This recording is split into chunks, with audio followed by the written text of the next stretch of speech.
வானத்தையும் பூமியையும் படைத்த சர்வ வல்லமையுள்ள ஏக இறைவனாகிய அல்லாவின் பெயரை கொண்டு துவங்குகின்றேன். அஸ்ஸலாமு அலைக்கும் ரஹமத்துல்லாஹி வ பரக்காத்து. உங்கள் அனைவர் மீதும் அல்லாவின் சாந்தியும் சமாதானமும் என்றென்றும் நின்று நிலவட்டுமாக. அல்ஹம்துலில்லாஹி ரப்பில் ஆலமீன் வஸ்லாத் வஸ்லாம் அலா முஹம்மது ஸல்லல்லாஹு அலைஹி வஸல்லம். உலகமெங்கும் இயேசுவின் பிறப்பின் பண்டிகையாகிய கிறிஸ்துமஸை கோலாகலமாக கொண்டாடி கொண்டிருக்கிறார்கள். ஆனால் அவர்களிடம் இயேசு யார் என்று கேட்டால் அவர்களுக்கு சரியாக பதில் சொல்ல தெரியாது. ஒரு சிலர் இயேசு தேவகுமாரன், தேவ மைந்தன் என்பார்கள். ஒரு சிலர் இயேசுதான் கடவுள் என்பார்கள். ஒரு சிலர் கடவுள் மனிதனாக பிறந்தார், அவர்தான் இயேசு என்பார்கள். இப்படி பல குழப்பமான பதில்களை தான் அவர்களிடம் எதிர்பார்க்கலாமே தவிர தெளிவான ஒரு பதில் அவர்களிடம் இருக்காது. ஒன்று சொல்வார்கள், ஒட்டுமொத்த கிறிஸ்தவர்களும் ஒன்று சொல்வார்கள். ஆனால் இந்த உலகத்தின் மக்களின் பாவங்களுக்காக கடவுள் மனிதனாக பிறந்தார். அதாவது இந்த உலக மக்களின் பாவங்களை தன் தோளில் மேல் தூக்கி சுமக்கவும், இந்த உலக மக்களின் பாவங்களுக்காக தன்னைத்தானே பலியாக்கி கொள்ளவும் கடவுள் பூமிக்கு வந்தார் மனித வடிவில் என்று சொல்வார்கள். அதாவது கடவுளுடைய இரத்தத்தினால் உலக மக்களின் பாவங்கள் கழுவப்படுகிறது. அதுதான் அவருடைய சித்தாந்தம். கடவுள் சிந்துகின்ற இரத்தத்தினால் உலக மக்களின் பாவங்கள் கழுவப்படுகிறது. ஆகவே மனிதனாக அவர் அவதரித்தார். இயேசு கடவுள்தான், அவர் மனிதனாக வந்த கடவுள் பூமிக்கு என்றெல்லாம் சொல்வார்கள். ஆனால் ஒரு வினோதமான ஒரு சம்பவம் ஒன்று நடந்திருக்கிறது. எந்த இறைவன், பைபிளின் படி நான் பேசுகின்றேன், எந்த இறைவன் உலகத்தின் பாவத்தை போக்குவதற்காக மனிதனாக, அதுவும் இயேசுவாக வந்து அவதரித்து அவர்களுக்காக ரத்தம் சிந்தினாரோ, உலக மக்களுக்காக, இப்படித்தானே பைபிள் சொல்லுகிறது, கிறிஸ்தவர்களும் சொல்லுகிறார்கள், அவர்களுக்காக ரத்தம் சிந்தினாரோ, அதே நாளிலே, அவர் பிறந்த அதே நாளிலே இயேசுவுக்காக பல்லாயிரம் கணக்கான குழந்தைகள் அந்த பெத்லகேம் நகரிலும் எருசலேமிலும் ரத்தம் சிந்திருக்கிறது. இயேசுவுக்காக எத்தனையோ குழந்தைகள் கொன்று போடப்பட்டிருக்கிறார்கள், பலியாக்கப்பட்டிருக்கிறார்கள். இயேசு உலக மக்களுக்காக பலியாக வந்தார் என்ற அதே நேரத்தில் இயேசுவுக்காக பல்லாயிரம் கணக்கான பச்சிளம் குழந்தைகள், 2 வயதுக்குட்பட்ட குழந்தைகள் பலியாகி இருக்கிறார்கள் என்பது ஒரு கொடூரமான ஒரு சம்பவம். அந்த சம்பவம் என்ன என்று பார்த்தோம் என்றால், 3 வான சாஸ்திரிகள், ஆஸ்ட்ரோனிஸ்ட் வராங்க. 3 வான சாஸ்திரிகள் எருசலேமுக்கு வராங்க, பெத்லகேமுக்கு வராங்க. யூதருக்கு ராஜாவாக பிறந்திருக்கிறவர் எங்கே? அவர்கள் கேட்டது என்ன? யூதருக்கு ராஜாவாக பிறந்திருக்கிறவர் எங்கே? கிழக்கிலே அவருடைய நட்சத்திரத்தை கண்டு அவரை பணிந்து கொள்ள வந்தோம் என்றார்கள்.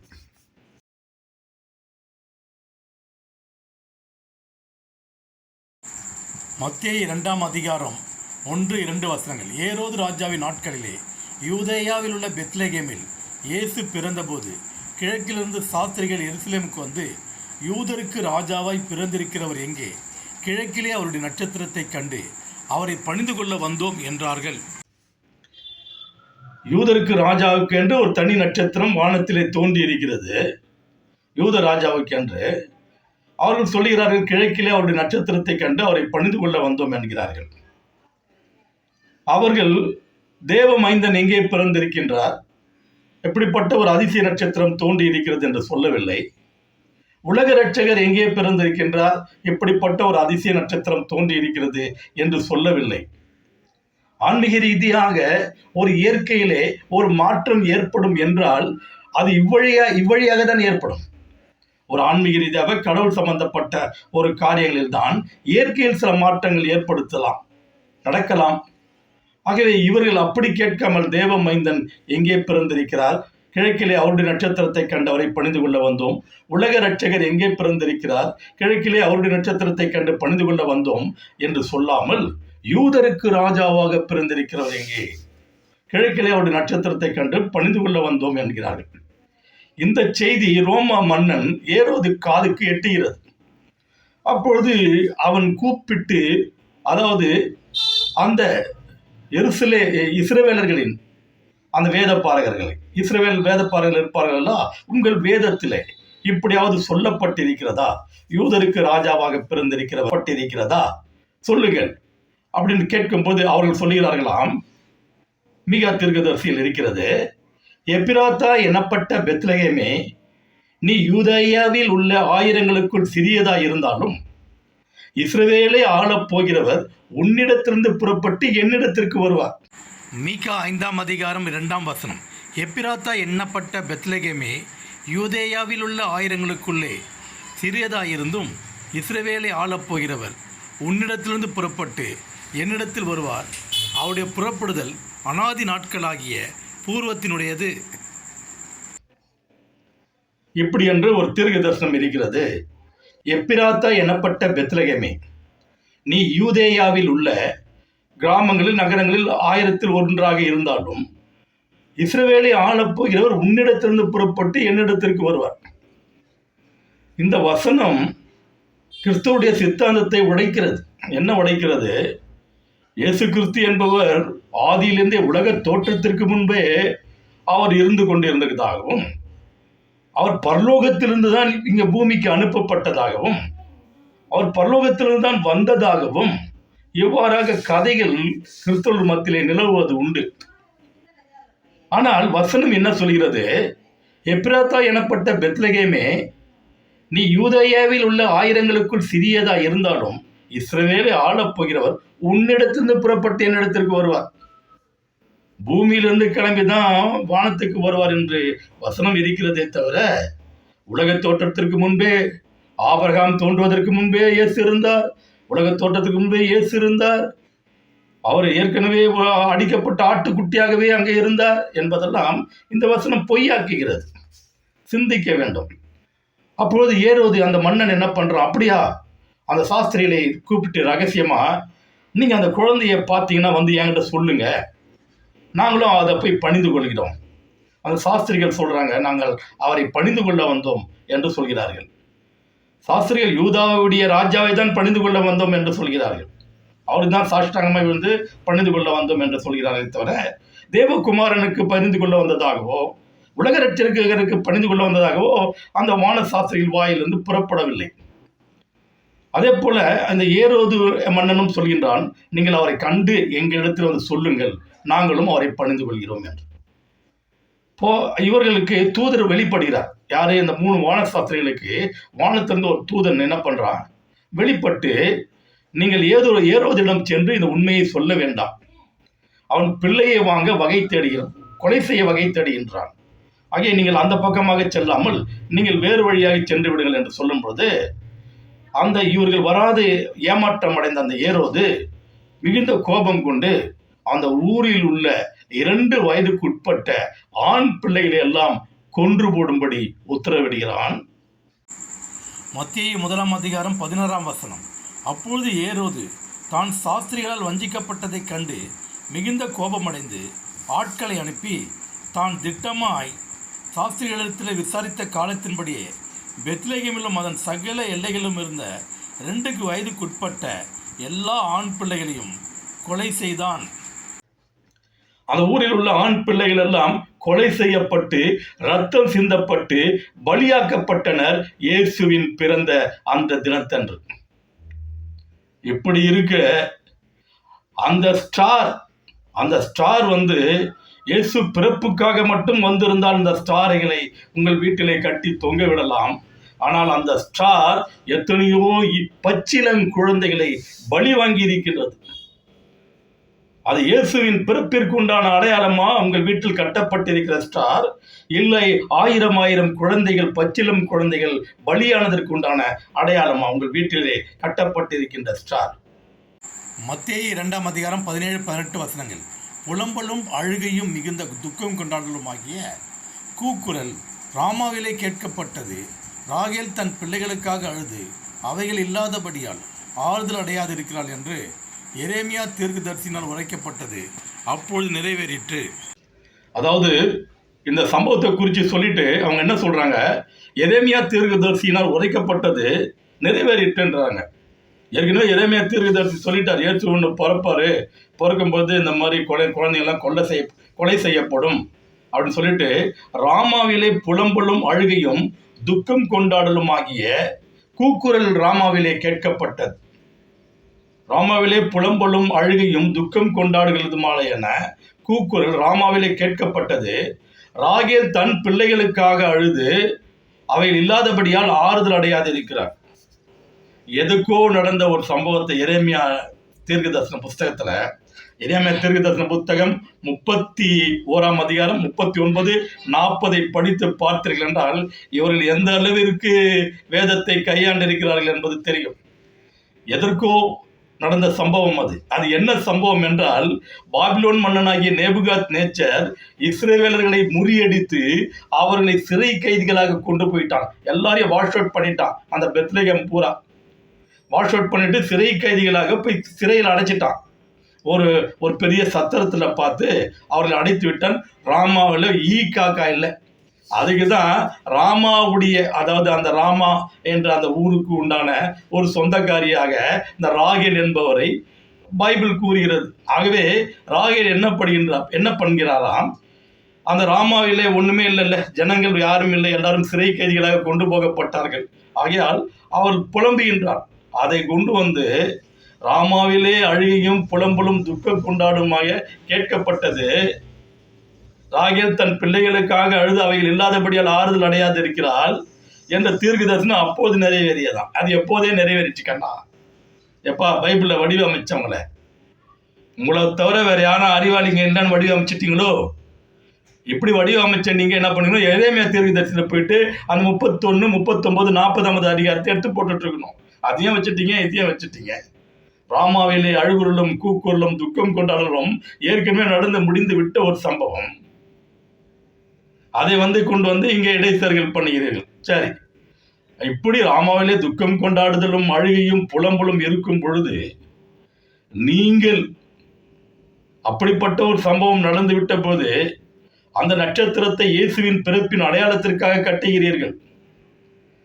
அந்த நட்சத்திரம் பலாயிரம் கணக்கான குழந்தைகளின் உயிர்களை பலியாகி இருக்கிறது, ரத்தத்தை சிந்த வைத்திருக்கிறது அந்த நட்சத்திரம். அது உங்களுக்கு கண்ணுக்கு தெரியாது.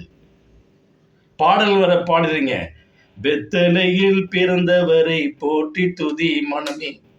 சிங்காசனம் வீற்றிருக்கும் தேவமைந்தனா, சிங்காசனம் வீற்றிருக்கும் தேவமைந்தனா, இங்கு பங்கமுற்ற பசுந்தொட்டிலில் படுத்திருக்கிறார், இங்கு பங்கமுற்ற பசுந்தொட்டிலில் படுத்திருக்கிறார். இன்னும் வெத்தலையில் பிறந்தவரை போற்றி துதி மனமே. குளிரும் பனியும் கொட்டிலே, கோமகனும் தொட்டிலே, ஆரீரோ ஆரீரோ ஆரிராரோ, ஆராரோ ஆராரோ ஆரிராரோ. கேட்டீங்களா இந்த பாட்டை? இந்த பாட்டில் சில சரணங்கள் இருக்கிறது. ஒரு சரணம் என்ன சொல்லுது, சிங்காசனம் வீற்றிருக்கும் தேவமைந்தனாம், சிங்காசனம் வீற்றிருக்கும் தேவமைந்தனாம், இங்கு பங்கமுற்ற பசுந்தொட்டிலில் படுத்திருக்கிறார். அதாவது சிங்காசனத்துல வீட்டிருக்கக்கூடியவர், பரலோகத்தில் வீட்டிருக்கக்கூடிய அந்த தேவகுமாரனாகிய இவர் இங்க மாட்டு தொழுவத்துல படுத்து தூங்குறாருன்னு ஒரு கவிஞர் வர்ணிச்சு பாடுறார். சரி, ஓகே, எப்படி எடுத்துக்குவோம். அவர் தேவமைந்தன் கூட இருக்கலாமே, இருந்துட்டு போட்டோமே. அவர் பரலோகத்தில் வீட்டிருக்கிறவர், சிங்காசனத்தில் வீட்டிருக்கிறவர் கூட இருந்துட்டு போகட்டுமே. அவர் மாட்டு தொழுவத்தில் இருக்கிறார் பாருங்க. அவர் ஏழ்மையின் கோலம் எடுத்து தாழ்மையின் கோலம் எடுத்து மாட்டு தொழுவத்தில் உறங்குகிறார் அப்படின்னு இவர் இந்த கவிஞர் சொல்றாரு. அந்த பாட்டு மிகவும் பிரபலமான ஒரு பாடல். இந்த பாடல் அடுத்த சரணம் என்ன சொல்லுதுன்னா, வெத்தலையில் பிறந்தவரை போற்றி துதி மனமே, சர்வத்தையும் படைத்தாண்ட சர்வ வல்லவர், சர்வத்தையும் படைத்தாண்ட சர்வ வல்லவர், இங்கு தாழ்மையுள்ள தாய்மடியில் தலை சாய்க்கலானார், இங்கு தாழ்மையுள்ள தாய்மடியில் தலை சாய்க்கலானார். குளிரும் பனியும் கொட்டிலே கோமகனும் தொட்டிலே ஆரீரோ ஆரீரோ ஆரிராரோ ஆராரோ ஆராரோ ஆரிராரோ. சர்வத்தையும் படைத்தாண்ட சர்வ வல்லவர், சர்வத்தையும் படைத்தாண்ட சர்வ வல்லவர், இங்கு தாழ்மையுள்ள தாய்மடியில் தலை சாய்க்கலானார், இங்கு தாழ்மையுடன் தாய்மடியில் தலை சாய்க்கலானார். யாரு தாய்மடியில தலை சாய்ச்சிருக்கிறது தான் சர்வத்தையும் படைத்து அரசாண்டவர் தேவனாகிய கர்த்தர். தேவனாகிய கர்த்தர் சர்வத்தையும் படைத்து அரசாளுகிறன் கூட கிடையாது, அரசாண்ட முடிச்சிட்டாரு, அரசாண்டு முடிச்சிட்டாரு. சர்வத்தையும் படைத்தாண்ட சர்வ வல்லவர், சர்வ வல்லமையுள்ள ஒரு இறைவன் ஒரு பெண்ணின் மடியிலே தலை சாய்க்கலானாராம். தான் படைத்த ஒரு மனித இனம் ஒரு பெண் இனத்தின் மடியிலே ஆறுதலா தலை சாய்த்து படுத்துக்கிட்டு இருக்கிறாராம். என்னையா உங்க கற்பனைகளும் நீங்களும். கிறிஸ்தவம் என்பது பில்டிங் ஸ்ட்ராங்கு, பேஸ்மெண்ட்டை கொண்டு பார்த்தீங்கன்னா பைபிளில் ரொம்ப வீக்காக இருக்கும், ரொம்ப வீக்காக இருக்கும். சர்வத்தையும் படைத்தாண்ட சர்வ வல்லவர் இங்கு தாழ்மையுடன் தாய்மடியில் தலை சாய்க்கலானார். தாய்மடியில் தலை சாய்க்கிறார். ஃபர்ஸ்ட் வரியில தேவ மைந்தன் படுத்திருக்கிறார். தேவன் வேற மைந்தன் வேற. தேவ மைந்தன் வந்து ஃபர்ஸ்ட் சரணத்தில் வர சிங்காசனம் வீட்டிற்கும் தேவ மைந்தனாம் இங்க பங்கமுட்ட பசுந்தொட்டிலில் படுத்திருக்கிறான்றாங்க. அடுத்தது சர்வத்தையும் படைத்தாண்டு சர்வ வல்லவர் தேவனும் வந்துட்டார். பிள்ளையும் அப்பனும் வந்துட்டாரு. பிள்ளையும் வந்து இந்த மாட்டு கொட்டாயில படுத்துக்கிட்டு இருந்தா உலகத்தை யாரையா பராமரிக்கிறது? இரவு பகலாம் எப்படி வரும்? அதாவது அவர் படைத்த ஜீவராசிகளுக்கெல்லாம் உணவளிப்பது யாரு? இந்த அப்பனும் பிள்ளையும் ரெண்டு பேரும் ஒரே இடத்துல வந்து மாட்டு தொழுத்துல பத்து விட்டுருங்கந்தா என்னையா உங்க கற்பனைகளும் நீங்களும். பெத்லகேம் நகரில் மாட்டு தொழுவம் அதில் பிறந்தார் பரமபிதா. சூசை கன்னி மரியின் மடியில் தவழ்ந்தார் இயேசுபிரான். பெத்லகேம் நகரிலே மாட்டு தொழுவம் அதில் பிறந்தார் பரமபிதா.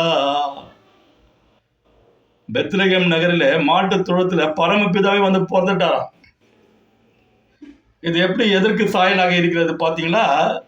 ஆயர்பாடி மாளிகையில் தாய்மடியில் கன்றினை போல் மாய கண்ணன் தூங்குகின்றான் தாலேலோ. அந்த பாட்டு தான், அதுதான் இது. ரெண்டு பேரும் சிஸ்டர்ஸ் கன்சர்ன். அது அது அது மட்டும் அது வேற இல்லை, இது வேற இல்லை, ரெண்டும் ஒன்று தான். அவங்க கான்செப்டும் இவங்க கான்செப்டும் சரியா இருக்கும். கடவுள் ஒரு பெண்ணின் கருவிலே 10 மாதங்கள் அடைந்து கிடைக்கிறார். கடவுள் சர்வ வல்லமையுள்ள இறைவன் ஒரு பெண்ணின் கர்ப்பப்பையிலே 10 மாதம் அடைந்து கிடக்கின்றார். அப்பொழுது அந்த உலகத்தை யார் பராமரித்தது? யார் பராமரித்தது? எங்க கடவுள் 10 மாதம் கருவறையில் இருந்தாருன்னு சொல்றீங்க, கடவுள் 3 நாள் கல்லறையில் இருந்தாருன்னு சொல்றீங்க. என்னையா உங்களுடைய கடவுள் கான்செப்ட்? கடவுளை ரொம்ப சீப்பாக கொண்டு போயிட்டாங்க அந்த கிறிஸ்தவம். ரொம்ப சாதாரணமாக தோல் மேலே கை போட்டுன்னு வடா மச்சி அப்படின்னு பேசுகிற அளவுக்கு கடவுள் சீப் ஆயிட்டாரு கிறிஸ்தவத்தில். தேவனாகிய கர்த்தரின் சர்வ வல்லமையை தாழ்த்த வேண்டும் என்று முடிவு பண்ணவன் யார்? தேவனாகிய கர்த்தருக்கு விரோதமாய் இருக்கிறவன் யார்? பிசாசானவன், ஷைத்தான் தான். அவருடைய வல்லமையும் மகிமையும் மட்டுப்படுத்தி எவ்வாறு ஒரு மதத்தை உருவாக்கி சர்வ வல்லமையுள்ள தேவனுடைய நாமத்தை கேவலப்படுத்துகின்றான். இந்த கிறிஸ்தவத்தின் மூலமாக ஒரு இறைவனுடைய தன்மையை குறைக்கின்றான். இறைவனுடைய தன்மையை மிகவும் அற்பமாக்கி வைத்திருக்கின்றான். இந்த கிறிஸ்தவத்தில் சாத்தான், ஷைத்தான் தன்னுடைய எண்ணங்களை நிறைவேற்றி விட்டான். சிந்திக்க வேண்டும். கிறிஸ்தவம் என்பது ஒரு லாஜிக்கே இருக்காது. அது ஒரு மாயாஜால கோட்டை. அது ஒரு போதை. கிறிஸ்தவம் என்பது ஒரு போதை. அதாவது இந்த மது போதை, இந்த போதை பழக்கங்கள்லாம் இருக்கு இல்லையா, அது போல கிறிஸ்தவம் ஒரு போதை. அந்த போதையிலிருந்து வெளியே வரணுன்றது சாதாரண விஷயம் இல்லை. அடிச்சு தூக்கிட்டு வரணும், இழுத்து கொண்டு வரணும். அதனால இயேசு கிறிஸ்து சொல்லுவாரு, பிதா ஒருவனை இழுத்து கொள்ளாவிட்டால் பிடிச்சி கப்புன்னு அட்டை மாதிரி ஒட்டிக்கிட்டு இருப்பான். அவனை பிடிச்சி இழுக்கணும். அது பிதா தான் செய்ய முடியும், யாராலையும் செய்ய முடியாது. என்னுடைய அந்த வீடியோக்கள் எல்லாம் சத்தியம் போய் சேரட்டோன்று தான். அவனை இழுத்து கொள்வதும் அவனை நேர்வழியில் கொண்டு வருவதும் நேர்வழியை காட்டாமல் இருப்பதும் அது அல்லாஹ்வுடைய அது சித்தம். அதை ஒன்றும் செய்ய முடியாது. ஆனால் சத்தியத்தை எடுத்து வைத்தீரா என்ற கேள்வி ஒன்று இருக்கிறது அல்லவா, அதற்காக தான் சத்தியத்தை எடுத்து வைக்கிறேன். ரசூலுல்லாஹே சொல்லியிருக்கார், நீ சொல்கிறவர்கள் எல்லாம் நீ இஸ்லாமை ஏற்றுக்கொள்வார்கள் என்று பேராசைப்படாதே அப்படி என்று அவருக்கே சொல்லி இருக்கும் போது நான் எம்மாத்திரம். ஆகவே எடுத்து வைக்கின்றேன் சத்தியத்தை. இறைவனை அற்பமாக சித்தரிக்கின்ற ஒரு மதம் எது என்றால் அது கிறிஸ்தவ மதம் என்பதில் எல்லாரும் சந்தேகம் இல்லை. இயேசுவின் பிறப்பிலும் முரண்பாடு, இறப்பிலும் முரண்பாடு. பிறப்பும் முரண்பாடாக தான் இருக்கும். மத்தேயு ஒன்று சொல்வார், லூக்கா ஒன்று சொல்வார். இயேசுவின் பிறப்பை குறித்து கூறும் 2 அதிகாரங்கள் இதுதான், மத்தேயு ஒன்று, லூக்கா ஒன்று. ஆனால் மத்தேயுவில் வேறு மாதிரி இருக்கும், லூக்காவில் வேறு மாதிரி இருக்கும். மத்தேயுக்கு வந்த பரிசுத்த ஆவி வேற மாதிரி சொல்லிட்டு போயிருப்பாரு, லூக்காவுக்கு வந்த பரிசுத்த ஆவி வேற மாதிரி சொல்லிட்டு போயிருப்பார். அவன் மத்தேயு வம்சவழி பட்டியலை வெளியிடுகின்றார். அதாவது ஏசாயா 53ஆம் அதிகாரத்துல ஒரு விஷயம் இருக்கும், அது இயேசுக்கு சொல்லப்பட்டதுன்னு இவங்க சொல்லுவாங்க. அதுல அவங்க என்ன சொல்லப்பட்டிருக்கும், அவர் வம்சத்தை யாரால் சொல்ல முடியும், அவர் வம்சத்தை யாரால், இது இயேசுக்கு சொல்லப்பட்டது பாருங்க, அவர் வம்சத்தை யாரால் சொல்ல முடியும் அப்படின்னு சொல்லிட்டு மத்தேயு 1ஆம் அதிகாரத்துல ஆபிரகாமின் குமாரனும் தாவீதின் குமாரனும் ஆகிய இயேசு கிறிஸ்துவின் வம்ச வரலாறு. அவர் வம்சத்தை யாரால் சொல்ல முடியும் சொன்னவங்க இதை விட்டுட்டு இருக்கலாம்ல பேசாம. அப்ப வம்சத்தை யாரால் சொல்ல முடியும் என்று சொல்லிவிட்டு இங்க ஆபிரகாமின் குமாரனும் தாவீதின் குமாரனும் ஆகிய இயேசு கிறிஸ்துவின் வம்ச வரலாறுனா என்னப்பா அர்த்தம், சிந்திக்க வேணாவா? அதுல கூட மத்தேயுல தாவீது சாலமோனை பெற்றார், சாலமோனுடைய வம்சாவளியில் தான் இயேசு வருகிறார் என்று மத்தேயு கூறும். தாவீது சாலமோனை பெற்றார், சாலமோன் வழியில் தான் இயேசு பிறக்கிறார், அந்த சந்ததியில் தான், அந்த வம்சாவளியில் தான். ஆனால் லூக்கா என்ன சொல்கிறது, தாவீது நாத்தானை பெறுகிறார், சாலமோன் கிடையாது. அதாவது சாலமோனுடைய சகோதரர் நாத்தானுடைய வம்சாவளியிலே இயேசு வருகிறார் அப்படின்னு லூக்கா சொல்லுது. ஏன்பா பரிசுத்த ஆவி நான் கரெக்டா சொல்லாதா, இவருக்கு ஒரு செய்தி அவருக்கு ஒரு செய்தி சொல்லிட்டு போவோமா?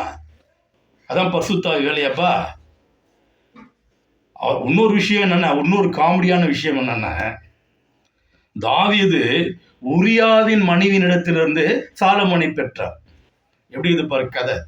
மத்தேயு 1ஆம் அதிகாரம் 6ஆம் வசனம், ஈசாய் தாவீது ராஜாவை பெற்றான். தாவீது ராஜா உரியாவின் மனைவியாய் இருந்தவரிடத்தில் சாலமோனை பெற்றான். பரிசுத்த வேதாகமம் இது பேர்.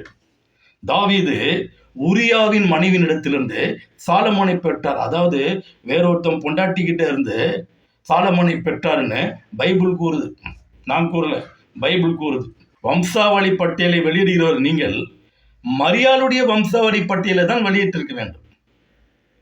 ஏனால் இயேசு தந்தை இல்லாமல் பிறந்தவர். யோசேப்பு என்றவர் வளர்ப்பு தந்தையாக ஆகிறார் பிற்காலத்தில். அவருடைய வம்சம் எப்படி இயேசுவை சேரும், அவருடைய ஜீன் எப்படி ஆகும்? இயேசு மரியாளின் வம்சாவளி பட்டியலை தானே வெளியிட வேண்டும், அதை காணும், அதை விட்டுட்டாங்க. யோசேப்புடைய வம்சாவளி பட்டியலை எடுத்து யோசேப்பு இயேசுவின் தாயாகிய மரியாளை திருமணம் செய்தார். எப்படி இருக்கு பாருங்க கதை. எதற்காக இந்த யோசேப்பு உள்ள நுழைச்சாங்கன்னா, இயேசு கிறிஸ்துவை யூதனாக கொண்டு வர வேண்டும். ஏற்கனவே ஒரு தீர்க்க தரிசன வசனம் சொல்லப்பட்டிருக்கிறது மோசேயின் மூலமாக, உன்னை போல ஒரு தீர்க்கதரிசியை அவர்கள் சகோதரர் நடுவிலிருந்து எழும்ப பண்ணுவேன், நான் அவர் வாயில் அருளும் என் வார்த்தைகளை செவி கொடாதவனை நான் கடைசி நாளில் விசாரிப்பேன் அப்படி என்று வசனம் இருக்கிறது. இப்படியாக வசனத்தை என்ன பண்ணாங்க, ஒரு மெஸ்ஸியா வரணும், மெஸ்ஸியா யூத குலத்தில் வரணுன்றதுக்காக இயேசு யூத குலத்தில் கொண்டு வரணும்னு முடிவு பண்ணாங்க. அது கண்ணியின் வயிற்றில் பிறப்பார் அப்படின்னும் போது சரி ஃபெயிலியர் ஆயிடுச்சு, ஃபர்ஸ்ட் ஸ்டெப்பு ஃபெயிலியர் ஆயிடுச்சு. ஒரு யூதனை கொண்டு அட்டாச் பண்ணுவோம் மேரிக்கு, அப்புறமா நம்ம காம்பன்சேட் பண்ணிடலாம் பாரு யூதன் என்று அப்படின்ற காரணத்திற்காக யோசேப்பு என்ற ஒரு யூதனை கொண்டு மேரியுடன்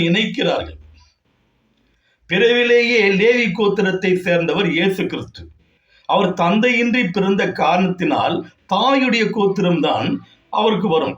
தாய் மரியாள் லேவி கோத்திரத்தை சேர்ந்தவள். அதாவது இஸ்ரவேலரின் 12 கோத்திரங்களில் ஒரு கோத்திரம் லேவி கோத்திரம். அந்த லேவி கோத்திரம் ஆசாரிய ஊழியத்திற்காகவே கர்த்தர் அவர்களை தெரிந்து கொண்டார்.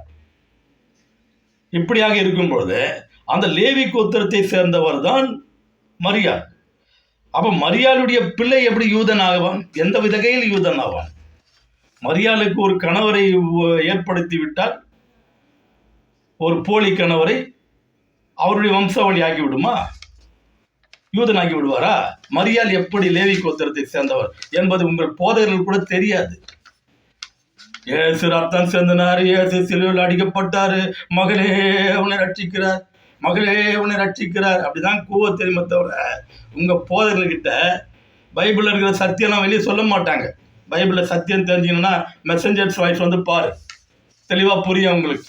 மரியாள் லேவி கோத்திரத்தை சேர்ந்தவர் என்பது எப்படி நீங்கள் தெரிந்து கொள்ளலாம் என்றால், லூக்கா 1:36 இதோ உனக்கு இனத்தாளா இருக்கிற எலிசபெத் தன் முதிர் வயதிலே ஒரு புத்திரனை கர்ப்பம் தரித்திருக்கிறாள். மலடி எண்ணப்பட்ட அவளுக்கு இது 6வது மாதம்.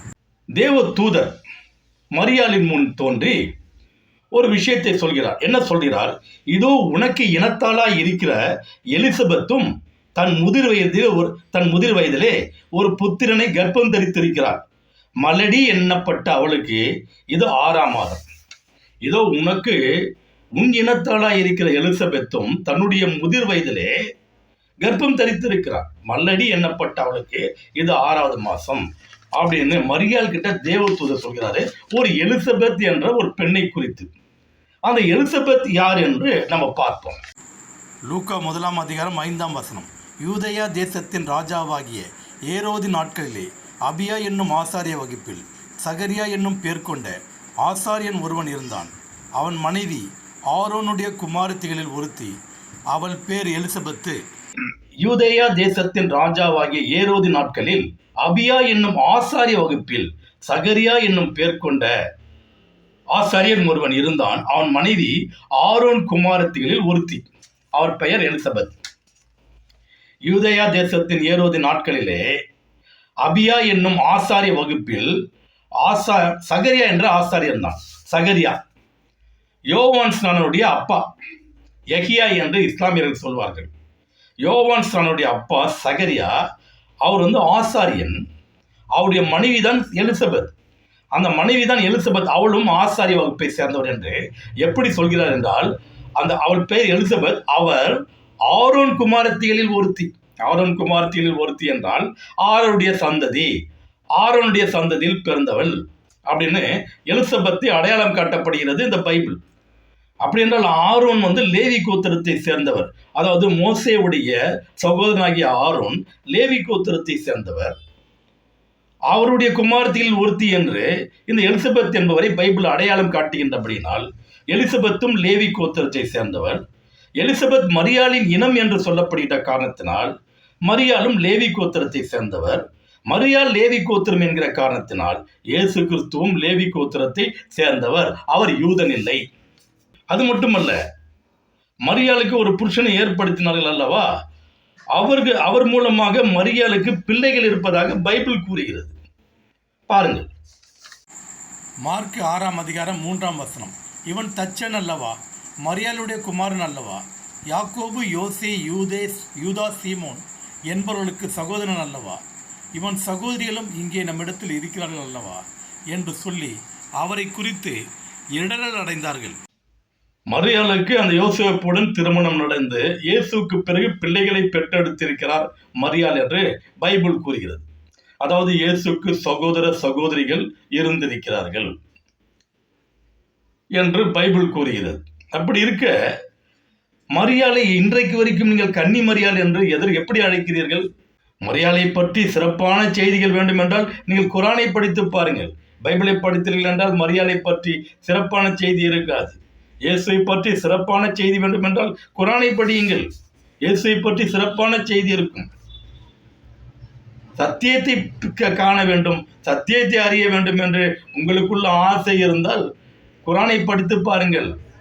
ஏரோது இயேசுவை கொன்று விடுவான் என்று தேவதூதர்கள் மரியாளின் சொப்பனத்தில் தோன்றி இந்த செய்தி அறிவித்து, நீ அவன் மரண பரியந்தம் எகிப்திலே போய் இரு என்று தேவதூதன் சொன்னதாகவும், அவர்கள் பயந்து எகிப்துக்கு சென்று ஏரோதின் மரண பரியந்தம் எகிப்திலே இருந்ததாகவும் மத்தேயு அதிகாரம் 2ஆம் அதிகாரம் கூறுகிறது. கூறிவிட்டு என்ன சொல்கிறது? எகிப்திலிருந்து என் குமாரனை வரவழைத்தேன் என்ற தீர்க்க தரிசனம் நிறைவேறும்படியாக இவ்வாறாக நடந்தது என்று ஒரு மிகப்பெரிய பொய்யை சொல்கிறது. அதனுடைய முழு அர்த்தம் என்ன? அந்த வசனம் என்னவென்றால், ஓசியா 11ஆம் அதிகாரம் 1-2 வசனங்கள். இஸ்ரவேல் இளைஞனாய் இருந்தபோது நான் அவனை நேசித்தேன், எகிப்திலிருந்து என்னுடைய குமாரனை வரவழைத்தேன். அவர்கள் தங்களை அழைக்கிறவர்களின் முகத்துக்கு விலகி போய்விட்டார்கள், பாகால்களுக்கு பலியிட்டு விக்கிரகங்களுக்கு தூபம் காட்டினார்கள். இஸ்ரவேல் இளைஞனாய் இருந்தபோது நான் அவனை நேசித்தேன் என்றதை கட் பண்ணிட்டாங்க. எகிப்திலிருந்து என் குமாரனை வரவழைத்தேன் என்பதை மட்டும் வச்சுட்டாங்க. இவர் இஸ்ரவேலரை தான் சொல்கிறார். எகிப்து தேசத்திலே அடிமைப்பட்டிருந்த இஸ்ரவேலரை வரவழைத்த அந்த சம்பவத்தை தான், இஸ்ரவேல் இளைஞனாய் இருந்த போது அவனை சிநேகித்தேன், எகிப்திலிருந்து என் குமாரனை வரவழைத்தேன் என்று அவர்களை தான் சொல்லுகின்றார். சரி, அடுத்த வசனம் பார்ப்போம். அவர்கள் தங்களை அழைக்கிறவர்களின் முகத்துக்கு விலகி போய்விட்டார்கள், பாகாலிகளுக்கு பலியிட்டு விக்கிரகங்களுக்கு தூபம் காட்டினார்கள். அடுத்த வசனம். இது எது இயேசுக்கு சொல்லப்பட்டது என்றால், எகிப்திலிருந்து என் குமாரனை வரவழைத்தேன் என்று தீர்க்கதரிசனால் உரைக்கப்பட்டது நிறைவேறிவிட்டது என்று சொன்னால், அடுத்த வசனம், அவர் தங்களை அழைக்கிறவருக்கு முகத்துக்கு விலகி போய்விட்டார், பாகாலிகளுக்கு பலியிட்டு கர்த்தரை விட்டு பின்வாங்கி போனார்கள் என்று அடுத்த வசனம் இருக்கிறது. இது இயேசுக்கு பொருத்தலாமா? இந்த மாதிரி திருட்டு வேலைகளை பண்ணி விட்டுட்டு பரிசுத்த வேதாகமும் பரிசுத்தாவியை கொண்டு, பரிசுத்தவான்களை கொண்டு, பரிசுத்தாவினால் எழுதப்பட்டது என்று சொல்கிறீர்களே, இது நியாயமா? சரி, ஆனால் லூக்காவிலே அவர் எகிப்துக்கு போகவே இல்லை, எருசலேமிலே தான் இருக்கிறார். எருசலேமிலே இருந்து 8ஆம் நாள் விருத்த சேதனம் பண்ணுகிறார்கள். குழந்தை பிறந்ததற்குண்டான மோசேயின் நியாயப்பிரமாணத்தின் கட்டளைகளை நிறைவேற்றுகிறார்கள். புறா குஞ்சுகளை பலி செலுத்துகிறார்கள் எருசலேமிலே என்று லூக்கா சொல்கிறது. அவர்கள் எகிப்துக்கு போகவில்லை என்று. லூக்கா 2ஆம் அதிகாரம் 21-24 வசனங்கள் வரை. பிள்ளைக்கு விருத்த சேதனம் பண்ணப்பட வேண்டிய 8ஆம் நாளிலே, அது கர்ப்பத்திலே உட்பவிக்கிறதற்கு முன்பே தேவதூதனால் சொல்லப்பட்டபடியே அதற்கு இயேசு என்று பெயரிட்டார்கள். மோசேயின் நியாயப்பிரமாணத்தின்படியே அவர்களுடைய சுத்திகரிப்பின் நாட்கள் நிறைவேறின போது முதற் பேரான எந்த ஆண் பிள்ளையும் கர்த்தருக்கு பரிசுத்தமானது எண்ணப்படும் என்று கர்த்தருடைய நியாயப்பிரமாணத்தில் எழுதியிருக்கிறபடி அவரை கர்த்தருக்கென்று ஒப்பு கொடுக்கவும், கர்த்தருடைய நியாயப்பிரமாணத்தில் சொல்லியிருக்கிறபடி ஒரு ஜோடு காட்டு புறாவையாவது 2 புறா குஞ்சுகளையாவது பலியாக செலுத்தவும் அவரை எருசலேமுக்கு கொண்டு போனார்கள். எதை எடுத்துக்கொள்ளலாம்? இவர்கள் எகிப்துக்கு போனார்களா, இல்லை ஜெருசலேமிலே இருந்தார்களா? எதை எடுத்துக்கொள்வது? எவ்வளவு ஒரு அப்பட்டமான பொய்யை பாருங்கள்.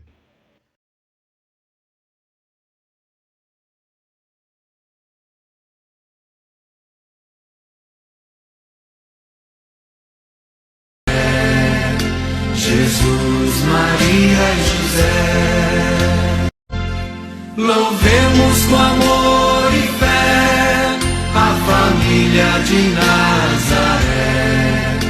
Jesus, Maria e José. இந்த படத்தை பார்த்தீர்களா? இயேசு குழந்தையாக இருக்கிறார், தாய் மரியாள் இருக்கிறார், பக்கத்தில் ஒரு அந்நியன் ஒருத்தர் இருக்கிறார். அந்நியன் என்றால் யோசேப்பு.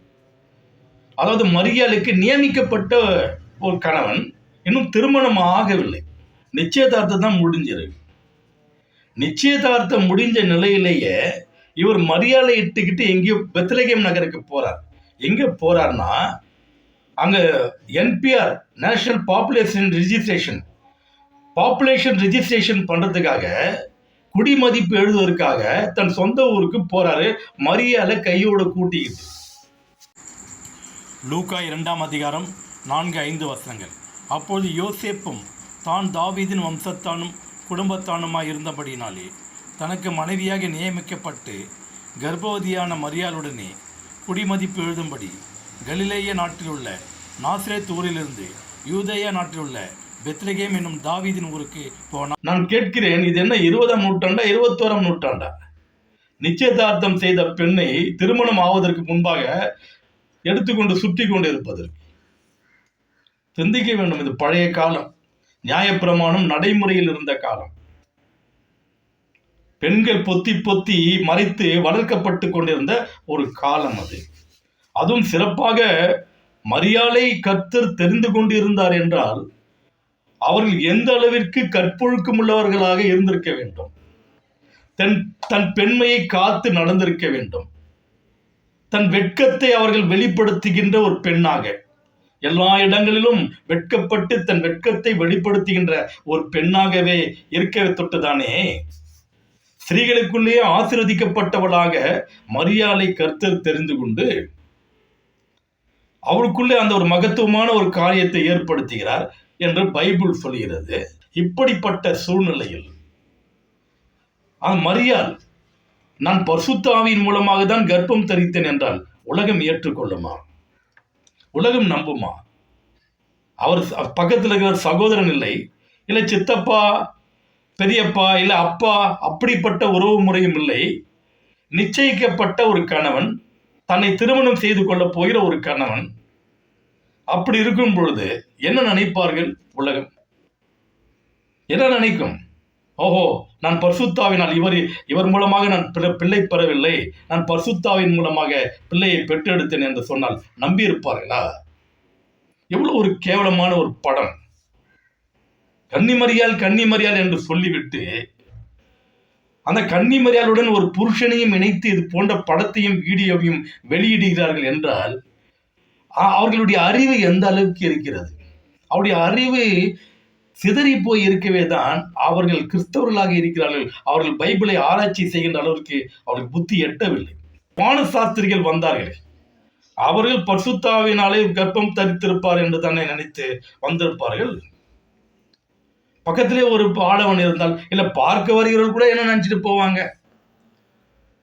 கன்னியின் வயிற்றுல கர்ப்பம் தரிப்பார் என்று சொல்லப்பட்டிருக்கிறது, பக்கத்துல புருஷன் நிற்கிறானடி, என்னடி கதை இது அப்படின்னு பொம்பளைங்க பேசிட்டு போவோமா இல்லையா?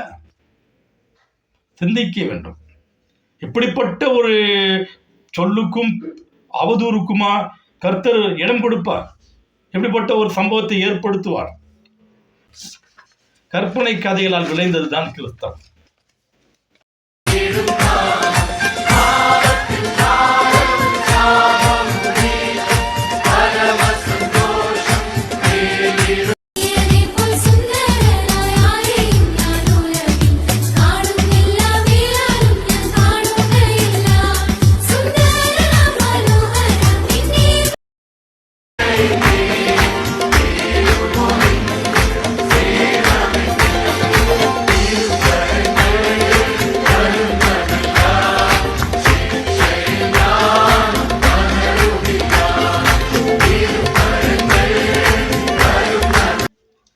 இதை விட்டு வெளியேற முடியுமா?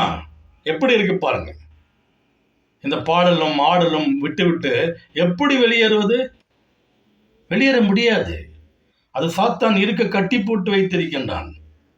இந்த இசைக்கும் நடனத்திற்கும் சொந்தக்காரன் லூசிபர் என்று பைபிள் கூறுகிறது. எசேக்கியேல் 28 அதிகாரம் 13 நீ தேவனுடைய தோட்டமாகிய ஏதேனில் இருந்தவன். பத்மராகம், புஷ்பராகம், வைரம், படிகைப்பச்சை, கோமேதகம், பஸ்பி, இந்திரநீலம், மரகதம், மாணிக்கம் முதலான சகலவித ரத்னங்களும் பொன்னும் உன்னை மூடிக்கொண்டிருந்தது.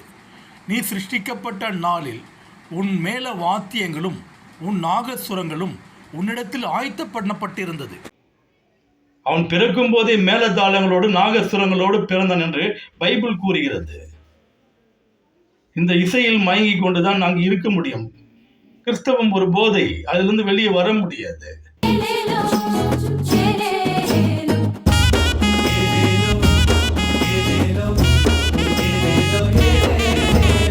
ஊரெல்லாம் மேளச்சத்தம், பாரெல்லாம் பாட்டு சத்தம்.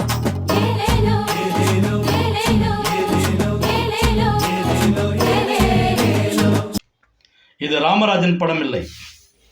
இது ராமராஜன் படம் இல்லை. இது இயேசு கிறிஸ்து கதாநாயகனாக நடித்த கிறிஸ்தவ படம். இது ராமராஜன் படம் என்று நினைத்துக் கொள்ளாதீர்கள். மத்தவங்க தப்பு நியாயந்திற்கு ஊழியத்தை செய்ய மாட்டேன் ப்ரோ. குறை சொல்ல மாட்டேன், குத்தம் சொல்ல மாட்டேன். மத்தவங்க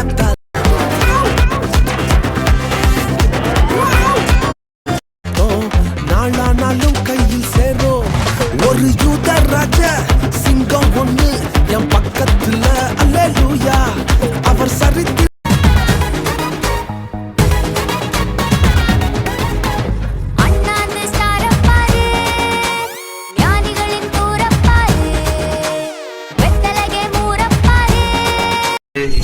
கொல தெய்வம் அவரு, எங்க கொல தெய்வம் அவரு, ஏசுதான அவரு பேரு, என் வாழ்க்கையோட சூப்பர் ஸ்டாரு. இது விஜய் நடித்ததோ அஜித் நடித்த படமோ இல்லை. இப்படிப்பட்ட டான்ஸ் எல்லாம் வருத ஒரு விஜய் படமோ அஜித் படமோ என்று நீங்கள் சந்தேகம் கொண்டிருக்கிறார்கள் இருக்க வேண்டாம். இது இயேசு கிறிஸ்து ஹீரோவாக நடித்த கிறிஸ்தவ படங்கள்.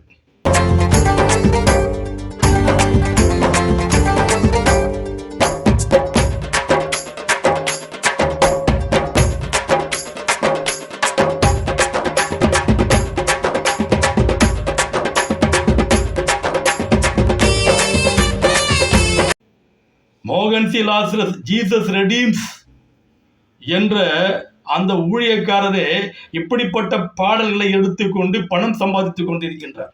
பார்த்தீங்களா? ஆண்களின் உடையை பெண்கள் தரிகள் ஆகாது. இது கிறிஸ்தவத்துல பைபிள்ல இருக்கு.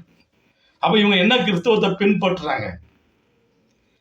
ஒரு என்ன கிறிஸ்தவத்தை பின்பற்றுறாங்க? எதையும் பின்பற்றதில்லை. எஸ் என்பாங்க, எஸ் சொல்லுவாங்க. இயேசுடைய வார்த்தையை பின்பற்றுகிறார்களா? மத்தேயு 5ஆம் அதிகாரம் 28ஆம் வசனம். இயேசு தன் சீஷர்களை நோக்கி, நான் உங்களுக்கு சொல்லுகிறேன், ஒரு ஸ்திரீயை இச்சையோடு பார்க்கிற எவனும் தன் இருதயத்திலே அவளோடு விபச்சாரம் செய்தாயிற்று என்றார். ஒரு ஸ்திரீயை இச்சையோடு பார்க்கிற எவனும் அவளோடு விபச்சாரம் செய்தாயிற்று என்று வசனம் இருக்கிறது. அப்படி என்றால் பெண்கள் எப்படி வளர்க்க வேண்டும்? சிப்பிக்குள் இருக்கிற முத்துக்கள் போல மறைந்திருக்க வேண்டியவர்கள். அவர்கள் ஆடை அலங்காரங்கள் எல்லாம் மறைக்கப்பட்டு இருக்க வேண்டும். அவளுக்கு வெட்கம் இருக்க வேண்டும், நாணம் இருக்க வேண்டும். இயேசு கிறிஸ்துவின் சொன்னதின்படி இப்படி எல்லோரும் ஆண்களோடும் பெண்களோடும் நடனம் ஆடிக்கொண்டு, நடன பயிற்சி செய்து கொண்டு, நடனம் ஆடிக்கொண்டு ஷூட்டிங் எடுத்துக்கொண்டிருந்தால் இச்சை ஏற்படாதா? கூட நடிக்கிறவர்களுக்கு, அதை பார்க்கிறவர்களுக்கு. அப்பொழுது இப்படி நீங்கள் பாடல் காட்சிகள் எல்லாம் நடித்து நடித்து மற்றவர்களுக்கு இச்சையை ஏற்படுத்தி அவர்களை விபச்சாரக்காரர்களாக ஆக்குகிறீர்கள். உங்களோடு இருக்கிறவர்களை விபச்சாரக்காரர்களாகவும் ஆக்குகிறீர்கள். இயேசுவின் வசனத்தின்படி நான் கூறுகின்றேன். ஒரு பெண்ணை இச்சையோடு பார்க்கிறவனும் அவனோடு இருதயத்தில் விபச்சாரம் செய்தாயிற்று. இப்படி நடிக்கும்போது, இப்படி ஆடி குலுங்கி நடிக்கும்போது யாருக்குமே இச்சை ஏற்படாதா? நீங்கள் இப்படி நடித்து ஒரு ஆண்களை விபச்சார குற்றத்திற்குள்ளாக தள்ளுகிறீர்கள். நியாயப்பிரமாணத்தின் சட்டத்தின்படி நயவஞ்சக போதனைகளால், நயவஞ்சக வார்த்தைகளால் உங்களை வஞ்சித்து இழுத்து உங்களை கட்டி போட்டு வைத்திருக்கிறது சாத்தான் கூட்டம். இயேசு கிறிஸ்துவின் நாமத்தில் உங்களுக்கு என் அன்பின் வாழ்த்துக்கள். சந்தோஷமா மகிழ்ச்சியா இருக்கிறீங்களா அல்லது சோர்ந்து கலங்கி இருக்கிறீங்களா? என் அன்பு சகோதர சகோதரிகளே, அருமை செல்ல பிள்ளைகளே, இன்றைய வாக்குத்தத்தத்தை ஆண்டவர் உங்கள் வாழ்க்கையிலே உறுதிப்படுத்தி உங்களை ஆசீர்வதிப்பாராக. டாக்டர் சுகம் இல்லை என்று சொல்லி அவர் ரிப்போர்ட் கொடுத்தாலும் என்னுடைய மனம், என்னுடைய உணர்ச்சிகள், என்னுடைய சரீரம் வலி இருக்குது, வேதனை இருக்குது, நோய் இருக்குது, பலவீனம் இருக்குதுன்னு 1000 விதத்தில் எனக்கு சொல்லி கொண்டிருந்தாலும் அதை காட்டிலும் நான் எதை விசுவாசிக்கிறேன்? அவருடைய தழும்புகளால் நான் குணமானேன் என்று நான் விசுவாசிக்கிறேன். எப்படி அப்படி? என் அன்புக்குரியவர்களே, நம்முடைய ஆண்டவரும் இரட்சகருமாகிய இயேசு கிறிஸ்துவின் நாமத்தில் உங்கள் அனைவரையும் அன்போடு கூட நான் வாழ்த்துகின்றேன். இந்த வருஷத்தை துவங்கி இந்த வருடம் முழுவதும் நம்மை நடத்தி வந்த உன்னதமான தேவனுக்கு உள்ளத்தின் ஆழத்திலிருந்து நான் நன்றியும் துதிகளையும். உங்கள் துக்கம் சந்தோஷமாய் மாறும். இயேசு கிறிஸ்துவின் அன்பு இன்று உங்களை சுத்தமாக்க போகிறது.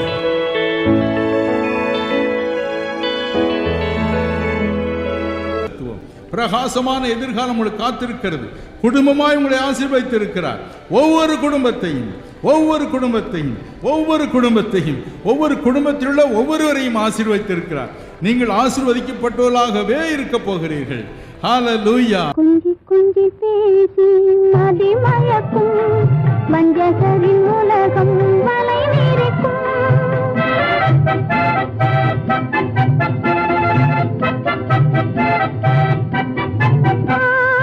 கொஞ்சி கொஞ்சி பேசி கொஞ்சி கொஞ்சி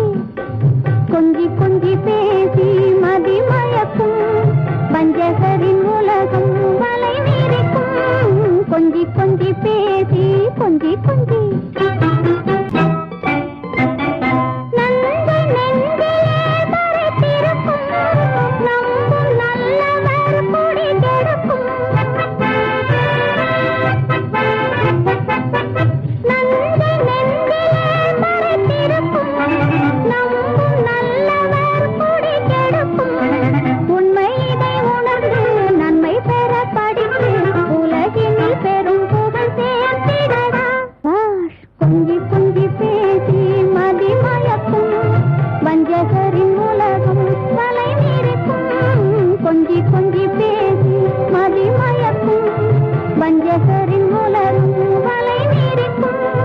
கிறிஸ்தவமே, மனம் திரும்புங்கள். சத்தியம் எது என்று அறியுங்கள்.